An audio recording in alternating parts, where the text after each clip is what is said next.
Vamos a ver cómo se hace una estimación por intervalo de una proporción poblacional. Vamos a seguir con el ejemplo de las calificaciones que sacan los alumnos de un profesor muy buena onda. Y vamos a sacar la proporción de personas que cumplen cierta condición. En este caso, la proporción de alumnos que tienen 8 o más. Primero tenemos el parámetro que queremos estimar, que es P. Ese no lo conocemos, pero podemos hacer una estimación puntual, que es el número de personas de mi muestra que sacó más de 8 entre el número total de personas o de calificaciones. Entonces, haciendo eso me da 0.72. Si tengo un tamaño de muestra suficiente, ese estimador se distribuye de forma normal, con media en mi parámetro, en el valor del parámetro, y desviación estándar de error estándar. Ahora, yo no conozco el valor del parámetro.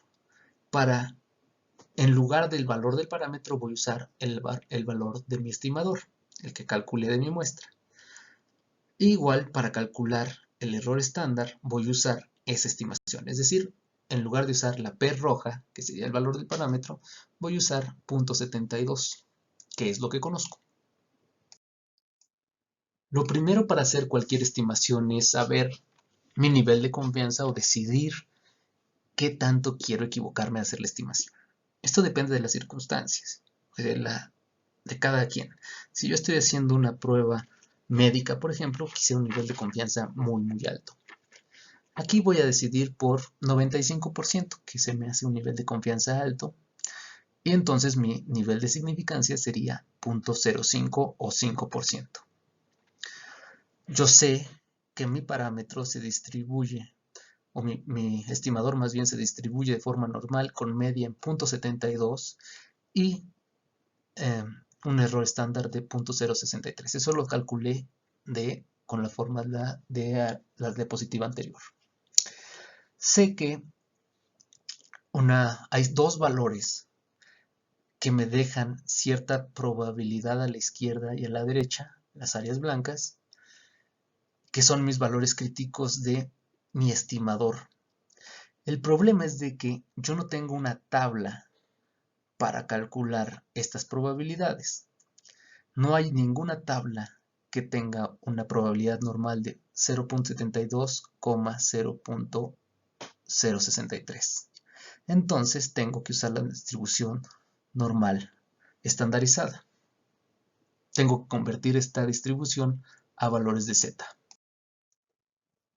Los valores críticos de mi estimador forman un intervalo de confianza del 95%. Quiero saber cuánto valen eso. En una tabla de z, esos valores yo los conozco, porque está estandarizada y el 95% de mi área está entre menos 1.96 y 1.96.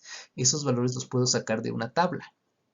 Si yo voy a la tabla y veo cuál es el valor de z que deja 0.025 a su izquierda, me da menos 1.96. Entonces, busco los valores de z que corresponden al nivel de confianza que quiero. Si quisiera otro nivel de confianza, lo saco también de la tabla de z. Ya que sé mis valores críticos en z, ahora tengo que convertir esas zetas a valores de mi estimador, a valores de P.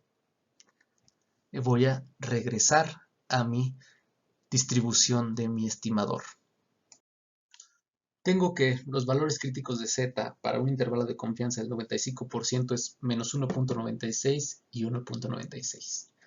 La fórmula para calcular una z es mi valor menos el valor de la media entre la desviación estándar. Esos valores yo los conozco, sé que la media es 0.72 y la desviación estándar, o en este caso error estándar, es puros 0.063. Para estimar o para estandarizar esta distribución, z vale mi estimador o mi valor menos la media de P entre el error estándar. Si yo despejo ahí mis valor del estimador, puedo calcular a cuánto equivale esos valores en mi distribución muestral, esos valores de z de 1.96. En este caso, equivalen a 0.596 y 0.843. Estoy simplemente despejando mi valor de mi estimador de la fórmula de Z. Entonces, la proporción de alumnos que saca 8 o más es de 0.72 con un intervalo de confianza del 95% de 0.59 a 0.84 de la proporción. Esa fue la explicación de cómo se calcula un intervalo de confianza para una proporción. En realidad hay una fórmula más sencilla para calcular cualquier intervalo de confianza de cualquier estimador. El intervalo de confianza es el estimador puntual más menos mi valor de Z crítico, el que busco en tablas, por el error estándar. Entonces, para la proporción, específicamente es mi estimador puntual, que en este caso es 0.72, más menos 1.96 por el error estándar, que es 0.063, y me da el mismo resultado, 0.59 a 0.84. Eso de el Z por el error estándar es el error máximo. Este procedimiento es en general cómo se calcula un intervalo de confianza o una estimación por intervalo de un parámetro. En este caso usamos la proporción poblacional, en los siguientes videos vamos a ver otros parámetros. Vimos la fórmula general que vamos a aplicar, vamos a ver que hay diferencias o variaciones, pero es básicamente lo mismo, y que el valor crítico por el error estándar es el error máximo.